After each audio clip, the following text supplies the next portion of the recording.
હીરા ઉદ્યોગમાં મંદી વચ્ચે લેભાગુ ટોળકીનો ત્રાસ પણ વધ્યો છે। અગાઉ 4.55 કરોડ રૂપિયાના સીવીડી ડાયમંડ ઠગાઈ કરનાર ત્રિપુટી વેપારી સામે ફરી 27.49 લાખના સીવીડી હીરા ઠગાઈની ફરિયાદ દાખલ થતા મૈદરપુરા પોલીસે તેમની ધરપકડ કરી। મૈદરપુરા હીરા બજારમાં વરઘોડો કાઢ્યો હતો। 3 આરોપીઓએ મૈદરપુરા હીરા બજારમાં ઓફિસ ખોલી લાખોના હીરાની છેતરપિંડી હીરા વેપારીનો વિશ્વાસ કેળવીને 27.49 લાખના સીવીડી હીરા લઈને રફુચક્કર થઈ ગયા હતા। મૈદરપુરા પોલીસે ઠગ વેપારી હિતેશ પુરોહિત, ઈશ્વર પુરોહિત અને કમલેશ પુરોહિતની ધરપકડ કરી છે। આ ઠગ વેપારીઓ જ્યાં વેપાર કરતા હતા તે મૈદરપુરા હીરા બજારમાં પોલીસે વરઘોડો કાઢ્યો હતો।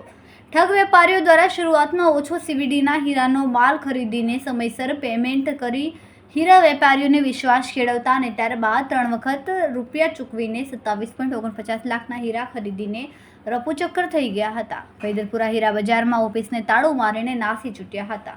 આવા ઠગોને હીરા બજારમાં વેપારીઓ ઓળખી શકે માટે હીરા બજારમાં વેપારીઓને વચ્ચે વરઘોડો કાઢ્યો હતો।